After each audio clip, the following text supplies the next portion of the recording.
Has this 6.2 liter engine taken the crown from the 3.5 liter? In my opinion, I have to say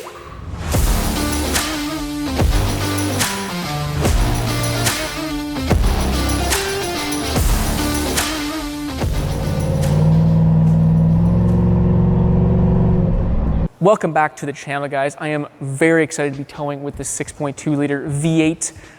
But first of all, I have to thank my Mako tool salesman, Kevin. This is his truck. He let me borrow it for today. And if you're in the Fredericton area and you're not buying tools from Kevin, give your head a shake, kids. I've heard that this truck is, first of all, extremely quick.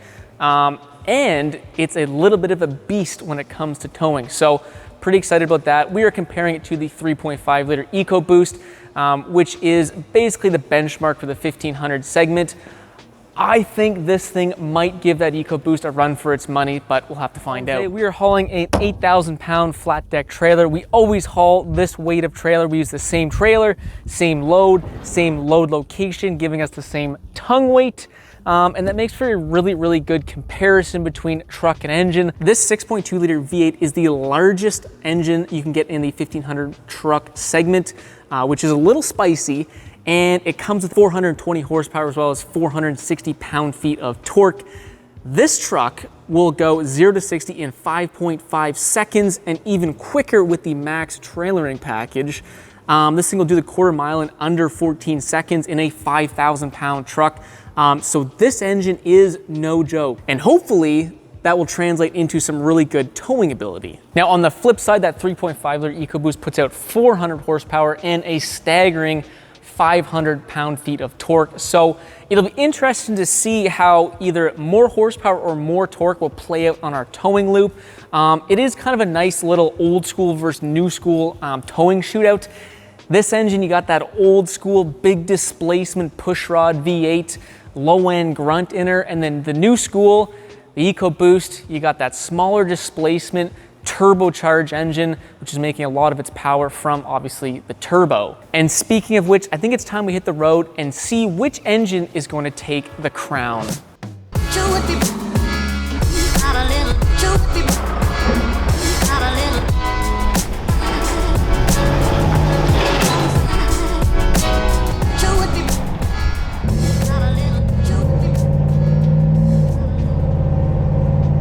All right off the bat, guys, I love that GMC has this option here. It's like a little trailer page. It has your transmission temp as well as your fuel economy just right on the dash there. The other thing right away, this thing sounds like a hungry monster ready to chomp at this trailer. It sounds pretty meaty, pretty throaty, which I love. I'm really excited. Obviously, first thing what we're gonna do here, guys, is we're gonna do our acceleration test.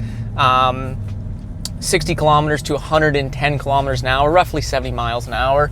And we'll see how this thing compares to the EcoBoost. Now, the EcoBoost was lightning fast at 8 seconds. So we'll see what this thing's got. Just listen to that thing. Oh yeah. Get her up to 60 to the floor.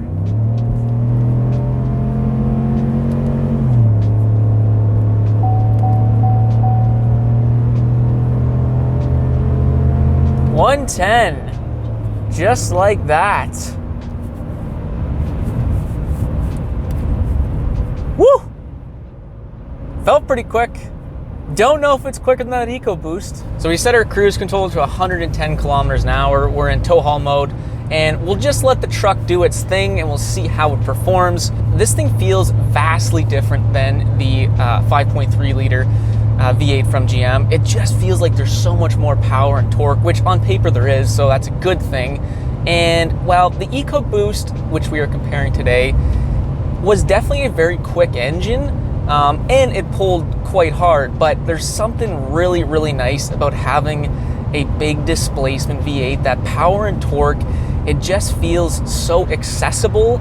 Obviously the EcoBoost utilizes the turbo to really get that power, where this doesn't need a turbo. It just has that raw displacement, which is available at all time. Now, secondly, I want you guys to guess which engine you think is going to be more fuel efficient.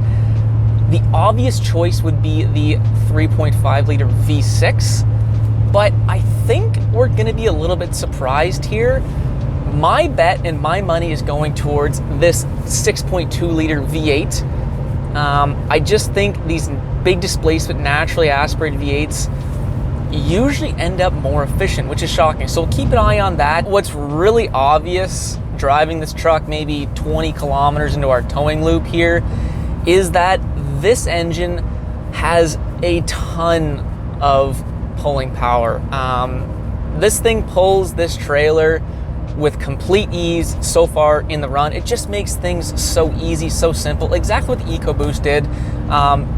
Almost to a point where I thought my trailer was underweight with the EcoBoost, and I feel the same way with this truck. It just pulls it so easy, and then when you do hit a hill, the power is right there, that big displacement, all that horsepower and torque just pulling this truck forward.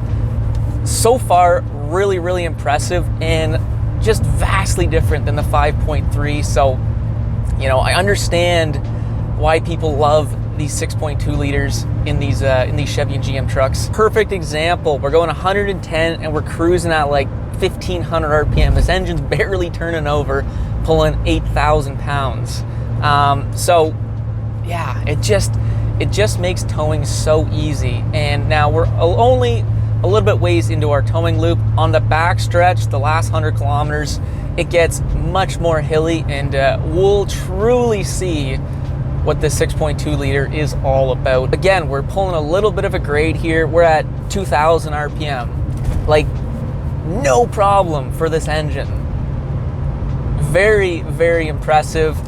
I don't know. I mean, the EcoBoost, I'll have to review the footage like I mentioned.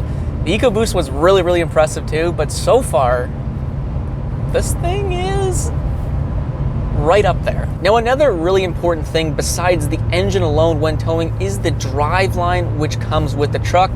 And I want to talk a little bit more about the driveline in this truck. This 6.2 liter engine comes with a 10-speed transmission as well as 323 gears standard. Now, you can order this truck with the max trailering package, and that is going to give you some different gearing, 342 gears in the back, and that's going to increase your max towing capacity. Unfortunately, with this truck, because it has the AT4 off-road package, you can't actually order the max trailing package with the AT4 package. So this truck has a max towing capacity of only 9,300 pounds.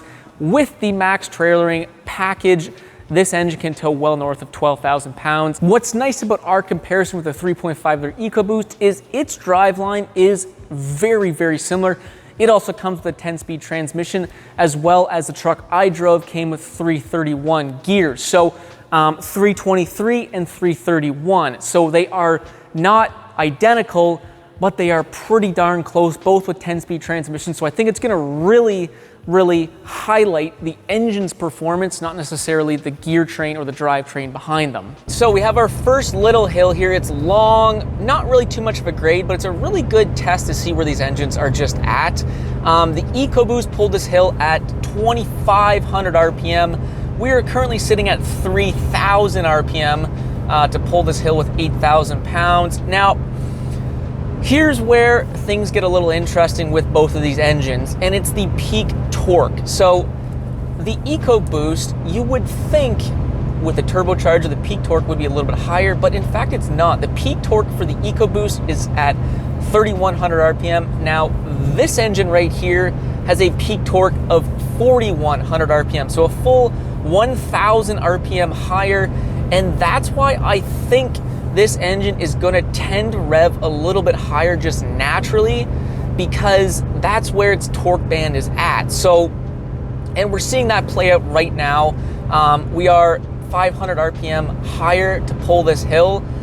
And well, as you guys also heard me talk about the gearing, the EcoBoost is geared slightly higher, so that may have an effect as well. But yeah, this engine with a higher peak torque band, you may end up revving a little bit more, especially well because it's a naturally aspirated engine, although we did just downshift to under 2,500 RPM, which is actually, again, impressive, very impressive. So I mean, you know, we're pulling this hill at 2,400 RPM. Obviously at the beginning there we were at 3,000, but I mean, this engine is neck and neck with that EcoBoost, which I thought nothing was gonna be able to touch. So again, impressive. Current fuel economy is 23.9 liters per 100 kilometers. We're about 45 kilometers into our loop, and that is pretty much bang on where we were with the EcoBoost. So again, neck and neck in terms of fuel economy. Transmission temp, 70 degrees Celsius. I'll put the Fahrenheit up there for you guys. Well, we've been talking how good this engine is at pulling and maintaining speed. Let's see how good it is slowing us down with some engine braking. We are currently going into the valley here. Cruise control set at 110. We'll see how well it keeps us there. Currently at 113 kilometers an hour, 114, no downshifts yet. 115, there's our first downshift. You'd like to see a couple more downshifts here. There we go. 3,100 RPM. Feeling some engine brake in there. 114, we are coming back down. You'd like to see it stick closer to 110. When I tested the 5.7 liter Hemi, it kept us right at 110 very nicely. 113, 112. She is doing a pretty good job. Now, I have a sneaky suspicion that this truck's actually applying the brakes. Maybe one of you guys can tell me in the comments if that's the case. Anyways, we're going back up, and this, you know, the power is just right there. 3,000 RPM. And well, speaking of engines, let's take a deeper dive in what's actually going on inside the 6.2 liter. This engine actually shares the same stroke as the 5.3 liter, but it has a bigger bore, and that's what gives it that extra displacement, as well as that really nice deep tone. This engine sounds really good. It comes with a forged crankshaft, forged connecting rods, billet steel camshaft, fully aluminum block, fully aluminum heads to keep things nice and light. You're also gonna get specialized dome cast aluminum pistons, which were specifically designed with this direct injection fuel system, maximizing, first of all, efficiency as well as performance. Now, underneath those aluminum pistons, you're gonna get oil spray jets, and that's gonna really help to cool the pistons, so this engine can run longer, heavier duty cycles without overheating the piston assembly. Perfect for towing, perfect in a pickup truck application, as well as really maximizing longevity of the engine. So you are getting some pretty nice internals in this 6.2 liter V8, but what I like most is the relative simplicity of this engine. It's an in-block cam, push rod V8, 2 valves per cylinder, and it utilizes and leans on its big displacement to gain that power. And usually engines that do that have nice, steady power delivery. Now, when comparing this to the EcoBoost, the biggest, I think, thing or difference is that the EcoBoost utilizes a turbo to gain a lot of power, where this does not. I think there's a lot of people who love that, and there's a lot of people who don't like it. And I mean, there's nothing inherently wrong with having a turbo. Diesel engines have utilized turbos for decades now, and they run pretty darn well for a pretty darn long time. But as most people point out, it is another thing to go wrong, and that is correct. So in theory, having a naturally aspirated V8 is going to be a little bit more reliable, in theory, guys, on paper, but the one downside of not having a turbo is that the engine has to rely on downshifting and utilizing its RPMs to gain more torque, where that EcoBoost could simply push more air into the engine and not have to downshift, and that makes towing a much easier process. Well, we made her halfway to the old Irving gas station here. So far, this thing is really impressing me. Well, you guys always complain that there's no wind resistance with my trailer setup. Well, you guys can welcome the new trailer to the channel. This thing is gonna be an absolute towing machine. Let's get this thing back on the road and conquer some hills. Well, it's time for another acceleration test, getting back on the highway to the floor.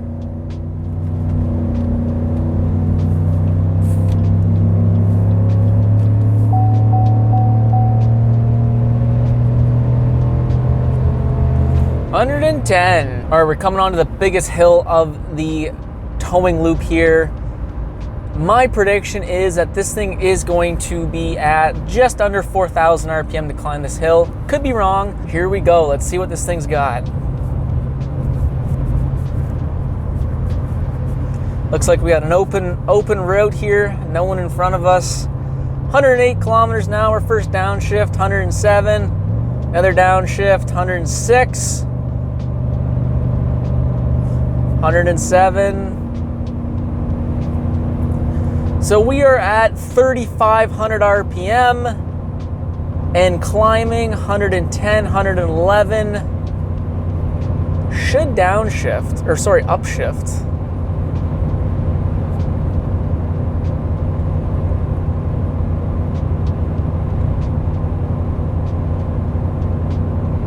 Not bad, not bad. She's holding us steady. 3,500 RPM. Relatively drama-free. I thought she'd be closer to 4,100 RPM. Not too bad.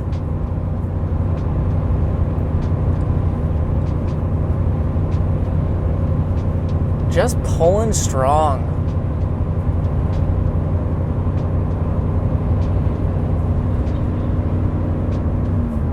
And there's an upshift. Now, I thought for sure we were gonna be able to hold in one higher gear. When we were at 3,000 RPM there, we were gaining speed on that hill, but then the engine decided to downshift again to bring us to 3,500 RPM. So technically, yes, this engine had to rev a little bit more than the EcoBoost, but like we mentioned earlier with the turbo situation, this thing with not having a turbo, in order to gain that extra torque, the engine is gonna have to downshift. So that, I guess it is one thing to definitely consider, but I still think this engine pulls just as hard as that EcoBoost. So if I put my foot down, like, there's just so much power. 130, like,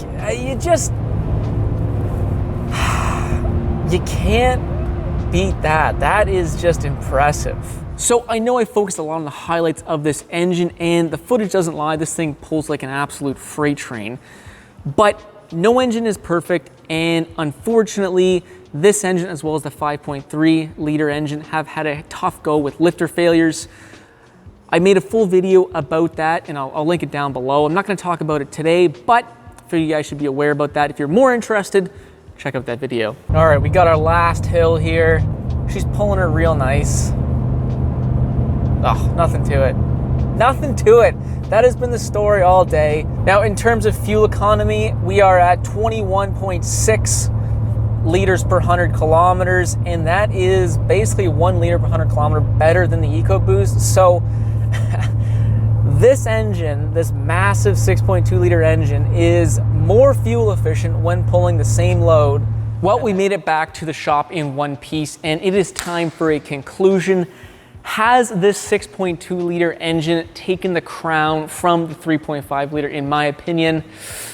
I have to say no, but the margin is very, very small. I think EcoBoost has slightly better acceleration, and it does seem to hold lower RPMs slightly better, which I think is critical for towing. This thing is more fuel efficient, which I think will shock some people when it comes to towing at least, but generally, guys, this 6.2 liter engine is a wonderful, wonderful towing engine. It's got plenty of power. If you guys are going to be towing a lot and you want to buy a GMC product or a Chevy truck, this is the engine without a doubt. That's my conclusion. Hopefully you guys liked the video, and as you guys saw, we have another trailer coming to the channel with some maximum wind resistance, so it'll be really interesting to see how these 1,500 trucks handle that trailer. We're still gonna have 8,000 pounds in her, except we're gonna have all that wind resistance. So that should be fun. Like I said, hopefully you guys liked the video. If you did, don't forget to leave that thumbs up. And if you like cool stuff like this, don't forget to subscribe, because we got lots of cool stuff coming. Anyways, enough of me. We'll see you in the next freaking video.